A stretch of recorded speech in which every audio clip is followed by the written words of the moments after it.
In November 2021, the Good Glamm Group became the first direct-to-consumer beauty unicorn of South Asia. This is Darpan Sanghvi, founder and CEO of Good Glamm Group. In 2021, his company raised over $220 million and reached a valuation of $1.2 billion. It also became the first D2C beauty unicorn of South Asia. And Darpan had even bigger ambitions. He wanted to take his company public by 2023, and that too at a $10 billion valuation. But behind this crazy ambition, the company had nothing to show. Its business model never worked, all the brands they acquired failed too, and most importantly, there was no business sense at all. Good Glamm Group is a story that must be taught in management schools and boardroom meetings for everything that you should not be doing. And today, the company is out of options. Two of its three co-founders have left the company, and it is now struggling to raise funds even at a 90% discounted valuation. So what really happened? What made the founders so excited about their idea that they were dreaming a $10 billion IPO? And how did this dream come crashing down? Let's understand all this in this episode of Backstage with Millionaires. The story of Good Glamm Group starts with their previous avatar MyGlamm, which Darpan Sanghvi started in 2017. See, at the time, India's online beauty market was just taking shape, and it was growing at 50% year on year. Also, there were only a handful of players like Nykaa in the space at the time. Online beauty e-commerce is growing at 50% year on year.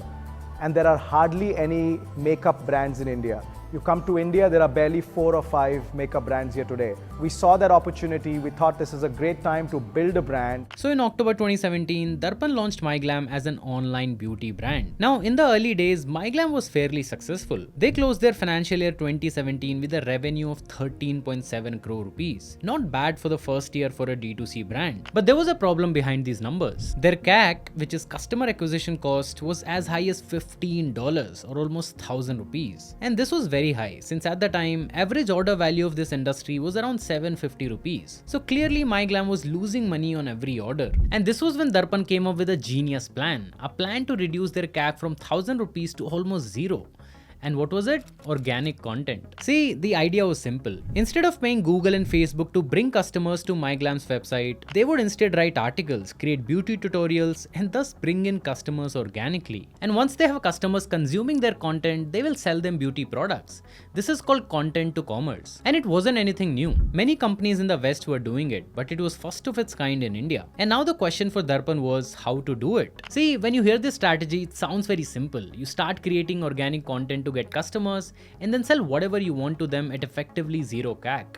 But it's much harder to do that. Creating a content brand takes years, and even then, it's not easy to retain and sell to the viewers, which is why most D2C brands still spend 40 to 50% of their revenue on marketing. And Darpan knew this. He needed content but did not have time to build it from scratch. So he did the next best thing. He bought a company that was doing good with content. This company was POPxo, and when MyGlamm acquired it in May 2020, it was one of India's largest digital media platforms for women with around 60 million monthly visitors.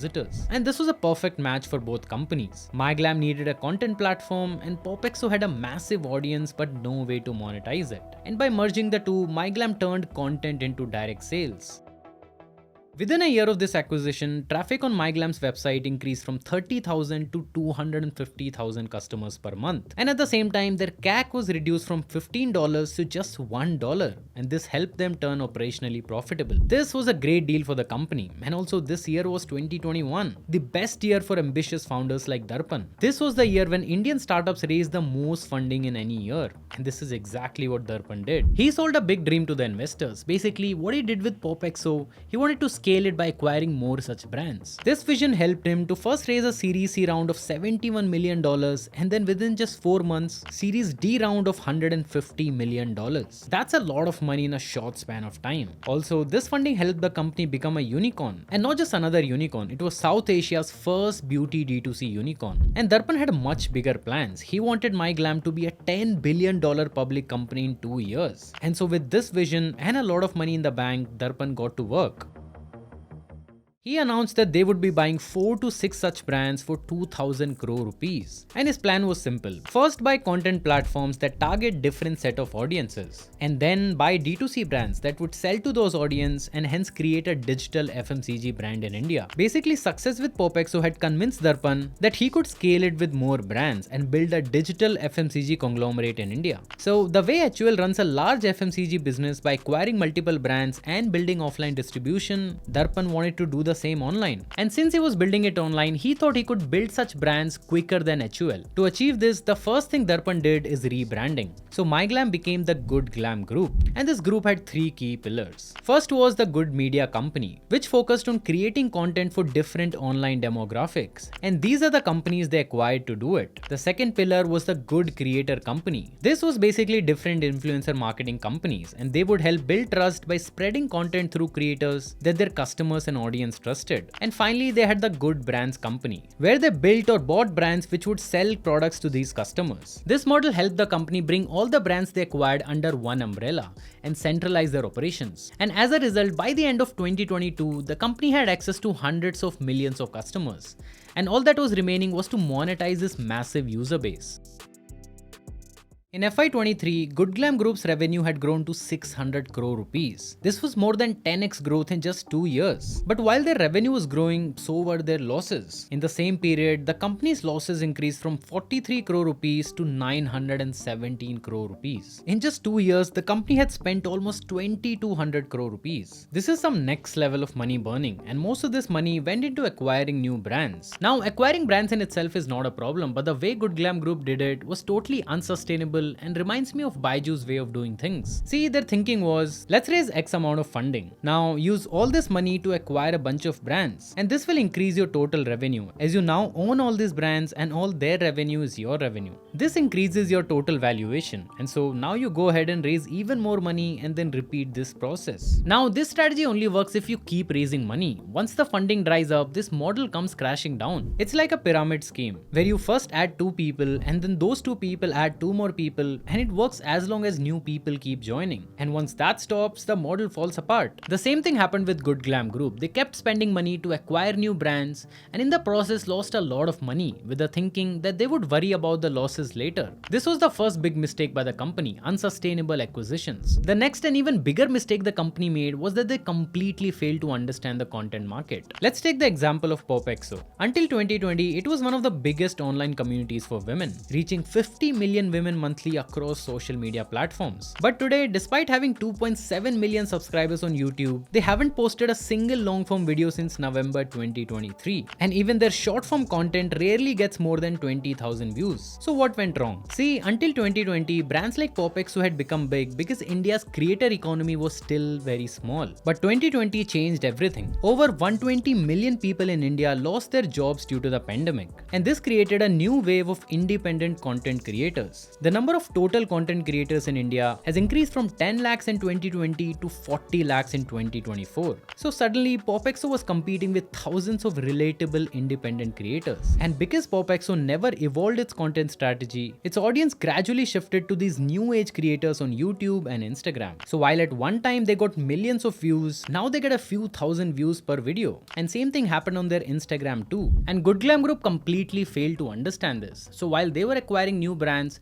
their original content to commerce engine POPxo was crumbling. Even its founder Priyanka Gill saw the writing on the wall and left the company in 2024. Next, let's talk about ScoopWhoop. Once known as the BuzzFeed of India, their website had over 30 million monthly visitors. But today, that number has shrunk to just 1.5 million. And unlike POPxo, ScoopWhoop's downfall wasn't due to competition. It was an internal crisis. In 2022, a year after the Good Glamm Group acquired them, their CEO was accused of sexual harassment by an employee and he had to resign. And soon after, most of ScoopWhoop's original team who had built the company from scratch left, and the impact of this was immediate. In the whole of 2022, they posted only 4 videos on their YouTube channel. And even though they're back to posting regularly now, their viewership is nowhere near what it used to be before.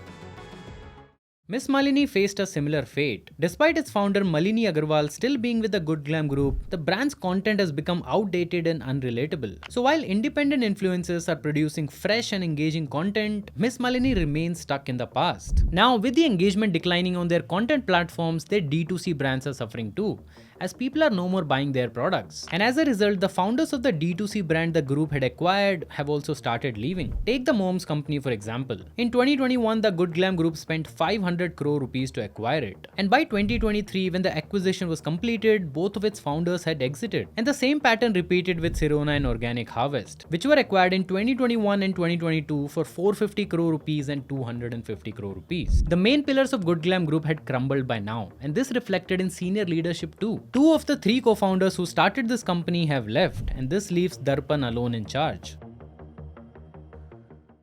So basically by now, all the major bets of the company have failed, and investors are not putting in any more money because there is no working model. By 2023 and 2024, things had gotten so bad that the Good Glamm Group had to delay salaries when funding did not come through. And you would think that at least now they would start prioritizing unit economics over growth.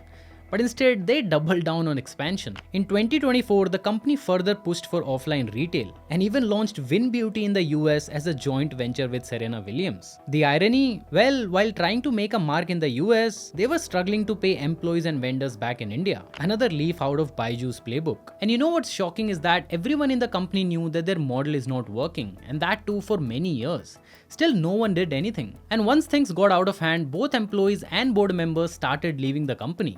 Which begs the question, what is the responsibility of a board member if not handling these situations? Anyways, the Good Glamm Group is now finding it nearly impossible to raise funds, even at a $120 million valuation, which is a 90% drop from their peak valuation of $1.2 billion. And the company is now selling its assets one by one, and it'll be very interesting to see the future course of action. Are they selling these assets to bring in some money, improve their unit economics, and play a second inning? Or is it the end for this wild ride? Let me know your thoughts in the comments. And what's your biggest takeaway from this case study? As always, thanks for watching, and I'll see you in the next one.